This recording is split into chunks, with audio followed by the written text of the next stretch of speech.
Hello friends, welcome back to this channel. दोस्तों, इस video के अंदर वोडाफोन आइडिया के लिए हम लोग चर्चा करेंगे, बट उससे पहले आप लोगों से रिक्वेस्ट करना चाहूँगा, अगर आप चैनल को फर्स्ट टाइम देख रहे हैं, मेक श्योर कि सब्सक्राइब करके बेल आइकन को हिट कर लीजिए। और डीमेट या ट्रेडिंग अकाउंट अगर आपको ओपन कराना है, वीडियो के डिस्क्रिप्शन बॉक्स में लिंक दिया गया है।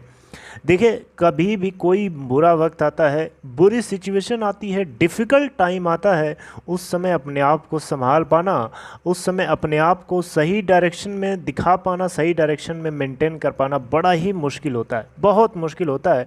और हम सभी लोग, खासकर वो सारे लोग, जितने लोग वोडाफोन आइडिया के अंदर होल्डिंग कर रहे हैं, वो सभी के सभी लोग इसी फेज़ से गुजर रहे हैं। ऐसी ही कुछ सिचुएशन हमारे सामने आके खड़ी है।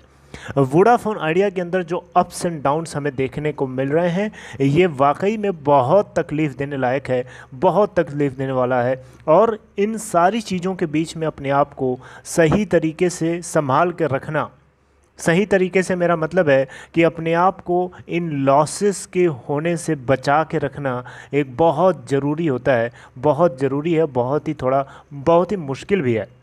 दोस्तों, इस बीच आपको बताना चाहूँगा, वोडाफोन आइडिया के अंदर एक उम्मीद थी, एक आशा की किरण थी कि वोडाफोन आइडिया के अंदर अमेज़ॉन इन्वेस्टमेंट के रूप में आ सकता है, एक बहुत बड़ा पार्टनर के रूप में। लेकिन ऐसा होता हुआ दिखा नहीं। हम लोगों को सुबह सुबह क्लैरिफिकेशन आया, कंपनी की तरफ से क्लियर किया गया कि ऐसा कुछ भी नहीं है। वो अमेज़ॉन ने प्रपोज़ल वोडा आइडिया के अंदर इन्वेस्ट करने का नहीं रखा है, राइट। लेकिन दोस्तों, आपको बताना चाहूँगा, टेंशन मत लीजिए, क्योंकि बहुत सी ऐसी चीज़ें हैं जो अभी इस टाइम पे चल रही हैं अंदर ही अंदर। हम लोगों को वो चीज़ पता नहीं चलने दी जा रही है, उसको प्राइवेट रखा गया है अभी, क्योंकि अभी सबसे ज़्यादा जो इम्पोर्टेंट काम है इक्विटी कन्वर्जन का, उसके ऊपर काम चल रहा है। इसकी खुशबू आ रही है, मेरी बात समझ रहे हैं? इसकी जो महक है वो फैली हुई है, थोड़ी थोड़ी आ रही है।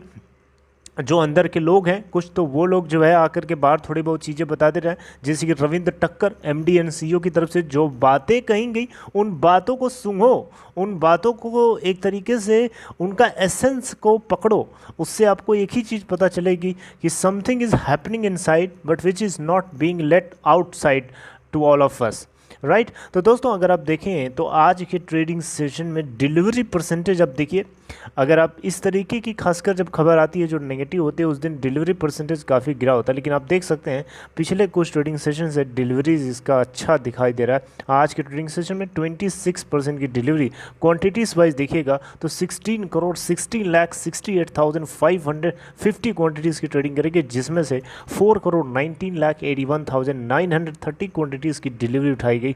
पिछले ट्रेडिंग सेशन में 22.5% की डिलीवरी थी, quantity wise 12 crore 9 lakh something delivery थी। दोस्तों, आज के ट्रेडिंग सेशन में उम्मीद थी कि इसके अंदर काफ़ी मैसिव डाउनफॉल होगा, लेकिन ऐसा हुआ नहीं, ऐसा नहीं हुआ। ये भी एक तरीके का इंडिकेशन है that something is being happen, something is happening inside but which is not coming outside, right. क्योंकि वो आएगा, वो बाहर आएगा, लेकिन अपने समय पे आएगा। अभी इस समय शायद कोई कारण हो, कोई ना कोई ऐसा कारण जरूर हो जो मैनेजमेंट को लगता है कि अभी बाहर जाना इसका सही नहीं है। मे बी उसका कुछ नेगेटिव इम्पैक्ट पड़ जाए, उनकी कुछ जो प्लानिंग चल रही है उसके ऊपर, या जो स्टेक होल्डर्स वो लेके आना चाहते हैं प्राइवेट इक्विटी इन्वेस्टर के रूप में, हो सकता है उसकी जो बातचीत हो उसमें कुछ डिफरेंस क्रिएट हो जाए, राइट। क्योंकि ups and downs, obviously market के अंदर जो भी खबर इसमें से निकल के बाहर आएगी, उससे इसका जो स्टॉक प्राइस आप देख रहे हैं 9.35, ये अप्स एंड डाउन्स दिखाएगा। इसमें वोलेटिलिटी क्रिएट होगी, एंड वोलेटिलिटी क्रिएट होगी तो उससे उनके टर्म्स एंड कंडीशंस में हो सकता है कुछ बदलाव आ जाए, हेरफेर आ जाए। सो मे बी इसको हाइड करने के लिए या इसको कंट्रोल करने के लिए, इस वोलेटिलिटी को कंट्रोल करने के लिए कुछ न कुछ ऐसी चीज़ें हैं जो छुपाने की कोशिश की जा रही हैं। ऑब्वियसली कोई भी चीज़ आप बात करते हैं किसी से, तो प्राइवेट बात को ऑब्वियसली आप पब्लिक जनरली जल्दी नहीं बनाते हैं, सोच समझ के बनाते हैं कि नहीं बनाते। तो वैसे ही यहाँ पे भी है, this is happening which is private right now. So आपसे यही कहूँगा, पैनिक मत करिए, टेंशन मत लीजिए, चीज़ें सही डायरेक्शन में चल रही हैं। मे बी कछुए की चाल से ही सही, लेकिन चलो कम से कम सही डायरेक्शन में तो चलनी चाहिए। That is happening. हम यही करेंगे, उम्मीद कि आप भी टेंशन नहीं लेंगे।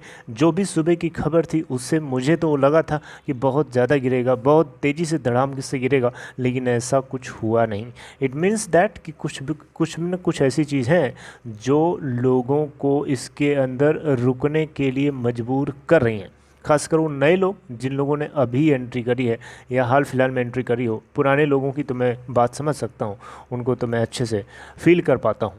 चलिए दोस्तों, आगे मिलते हैं हम लोग कुछ और चर्चा करते हुए। इसके ऊपर हमारी बातचीत जारी रहेगी। हम लोग फिर से कल किसी खबर को लेकर डिस्कस करेंगे। कोई ना कोई अपडेट जरूर जाएगी, क्योंकि आज के लिए बहुत ही चर्चा का सब्जेक्ट है, बहुत ही चर्चा का विषय है। मिलते हैं next time. Till then take care.